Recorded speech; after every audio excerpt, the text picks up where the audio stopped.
পশ্চিম এশিয়ায় যুদ্ধের আগুন যত ছড়াচ্ছে ততই কাঁপছে বিশ্বের অর্থনীতি। মাত্র দুদিনেই ভারতীয় শেয়ার বাজার থেকে উধাও হয়েছে ১৬ লক্ষ কোটি টাকারও বেশি বিনিয়োগকারীদের সম্পদ। একদিকে শেয়ার বাজারে পতন, অন্যদিকে ডলারের সামনে রেকর্ড তলানিতে নেমেছে ভারতীয় টাকা। আর এর মধ্যেই নতুন আশঙ্কা, তেলের দাম বাড়লে কি আবার বাড়বে মুদ্রাস্ফীতি? যুদ্ধের কারণে শেয়ার বাজারে কি হচ্ছে, কেন টাকার দাম কমছে, তেলের বাজারে কি প্রভাব পড়ছে, বিনিয়োগকারীদের সামনে কি ঝুঁকি তৈরি হয়েছে? যুদ্ধের প্রভাব বাজারে। বর্তমানে পশ্চিম এশিয়ায় সংঘাত তীব্র আকার নিয়েছে। বিশেষ করে ইরান, ইসরায়েল এবং ইউনাইটেড স্টেটসের মধ্যে উত্তেজনা বিশ্ববাজারে বড় প্রভাব ফেলেছে। যুদ্ধ শুরু হওয়ার পর মাত্র দুদিনের লেনদেনেই ভারতীয় শেয়ার বাজারে বড় ধাক্কা লেগেছে। কারণ যুদ্ধ মানেই অনিশ্চয়তা, জ্বালানি সংকটের আশঙ্কা, বৈশ্বিক অর্থনীতিতে চাপ। এই কারণেই বিনিয়োগকারীরা ঝুঁকি কমাতে শুরু করেন। শেয়ার বাজারে বড় পতন। যুদ্ধের আতঙ্কে ভারতীয় শেয়ার বাজারে বড় ধস দেখা গেছে। সোম ও বুধবার বিএসই সেন্সেক্স পড়ে যায় প্রায় ২,১৭১ পয়েন্ট, সূচক নেমে আসে প্রায় ৭৯,১১৬ পয়েন্টে। অন্যদিকে সোম ও বুধবার নিফটি 50 পড়ে গেছে প্রায় ৩৮৫ পয়েন্ট। এই ধাক্কায় বিনিয়োগকারীদের মোট ক্ষতি হয়েছে প্রায় ১৬,৩২,০০০ কোটি টাকা। তবে বৃহস্পতিবার বাজারে কিছুটা স্বস্তি ফিরেছে। বৃহস্পতিবার ফের ঘুরে দাঁড়িয়েছে বাজার। দুপুর প্রায় ২:৫০ নাগাদ সেন্সেক্স বেড়েছে প্রায় ৯০০ পয়েন্ট, সূচক উঠে এসেছে প্রায় ৮০,০৯২ পয়েন্টে। অন্যদিকে নিফটি বেড়েছে প্রায় ৩২৩ পয়েন্ট এবং পৌঁছেছে প্রায় ২৪,৮০৪ পয়েন্টে। এই উত্থানে বড় ভূমিকা রেখেছে কয়েকটি হেভিওয়েট শেয়ার, বিশেষ করে Reliance industries, state bank of India এবং এইচডিএফসি ব্যাংকের শেয়ার প্রায় ৩% পর্যন্ত বৃদ্ধি পেয়েছে, যা বাজারের সূচককে উপরে তুলতে সাহায্য করেছে। বিদেশি বিনিয়োগকারীদের বিক্রি। যুদ্ধের সময় সাধারণত বিদেশি বিনিয়োগকারীরা ঝুঁকিপূর্ণ বাজার থেকে টাকা সরিয়ে নেয়। এই ক্ষেত্রেও তার ব্যতিক্রম হয়নি। এই সপ্তাহেই বিদেশি বিনিয়োগকারী সংস্থাগুলি ভারতীয় বাজার থেকে তুলে নিয়েছে প্রায় ১২,০৪৮ কোটি টাকা। এই বিক্রির চাপও বাজার পতনের বড় কারণ। তবে বাজার বিশেষজ্ঞদের মতে অনেক বিনিয়োগকারী আবার সুযোগ দেখেও শেয়ার কিনছেন। বাজারে ওঠানামা কেন হচ্ছে? বাজার বিশেষজ্ঞদের মতে বর্তমানে বাজারে হাই ভোলাটিলিটি বা অস্থিরতা চলছে। মানে একদিকে বিক্রি হচ্ছে, অন্যদিকে অনেক বিনিয়োগকারী কম দামে শেয়ার কিনছেন। ফলে বাজার একটানা পড়ছে না, সারাদিন সূচকে ওঠানামা দেখা যাচ্ছে। অনেক বিনিয়োগকারী এই পরিস্থিতিকে বাই অন ডিপ স্ট্র্যাটেজি হিসেবে ব্যবহার করছেন। রেকর্ড তলানিতে ভারতীয় টাকা। যুদ্ধের প্রভাব শুধু শেয়ার বাজারেই নয়, প্রভাব পড়েছে মুদ্রা বাজারেও। ডলারের তুলনায় ভারতীয় টাকা নেমে গেছে রেকর্ড তলানিতে। বুধবার একসময় ডলারের দাম পৌঁছে যায় প্রায় ৯২.৩৫ টাকা। শেষে লেনদেন বন্ধ হয় প্রায় ৯২.০৫ টাকা প্রতি ডলার।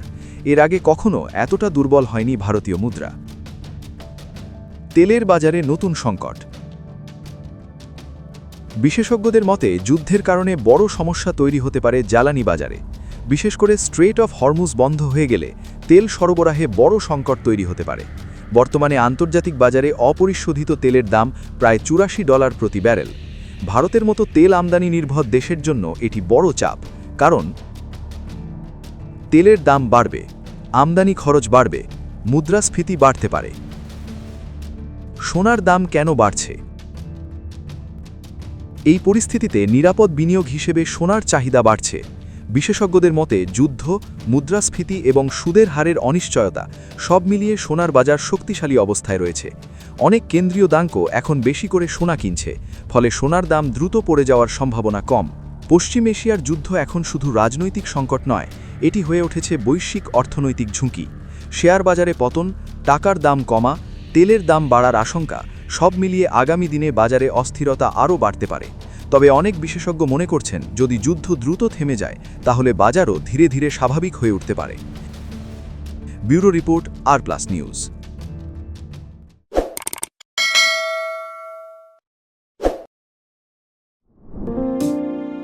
আপনার কি পুরনো কোনো পিএফ অ্যাকাউন্ট আছে যেখানে হয়তো ৫০০ টাকা, ৮০০ টাকা বা ১০০০ টাকার কম পড়ে আছে?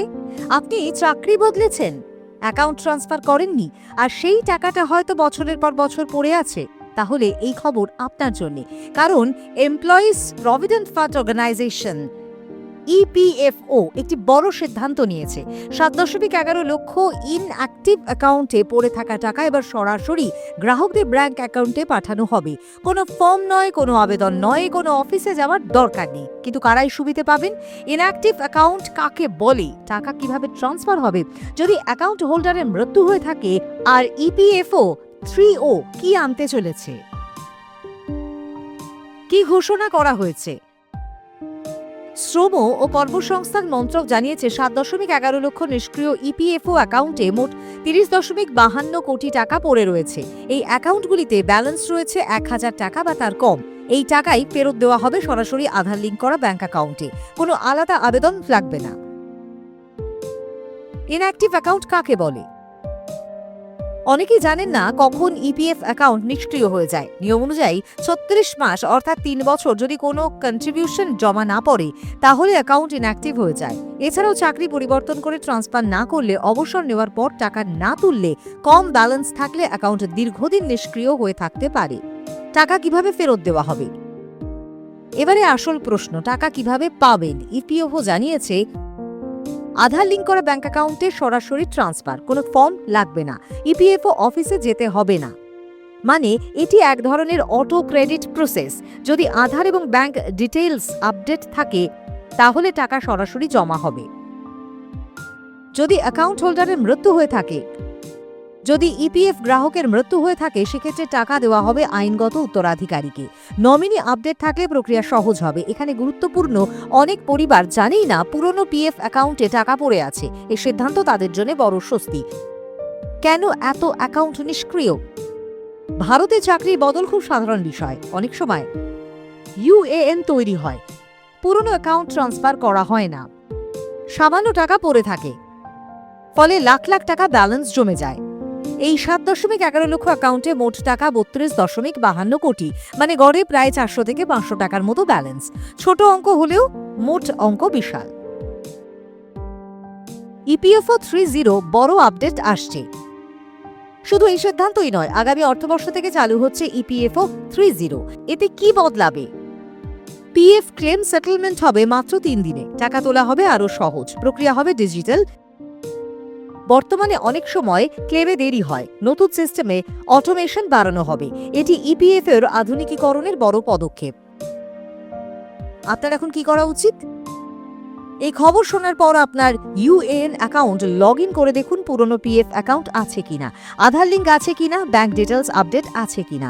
যদি নমিনি আপডেট না থাকে, আজই আপডেট করুন। বড় বার্তা কি? ছোট বিনিয়োগকারীদের সুরক্ষা, নিষ্ক্রিয় টাকা পরিষ্কার, প্রশাসনিক জট কমানো, সরাসরি ডিবিটি পদ্ধতি। সরকার স্পষ্ট বার্তা দেয়, ছোট অঙ্কের টাকা হলেও তা গ্রাহকেরই। 7.11 লক্ষ গ্রাহক, 30.52 কোটি টাকা, 1,000 টাকা বা তার কম ব্যালেন্স। এই টাকা এখন ফেরত আসবে সরাসরি ব্যাংক অ্যাকাউন্টে। কোনো আবেদন নয়, কোনো লাইনে দাঁড়ানো নয়। আর ইপিএফও 3.0 এলে ক্লেম নিষ্পত্তি হবে মাত্র 3 দিনে। এটি নিঃসন্দেহে লাখ লাখ গ্রাহকের জন্য বড় সুখবর।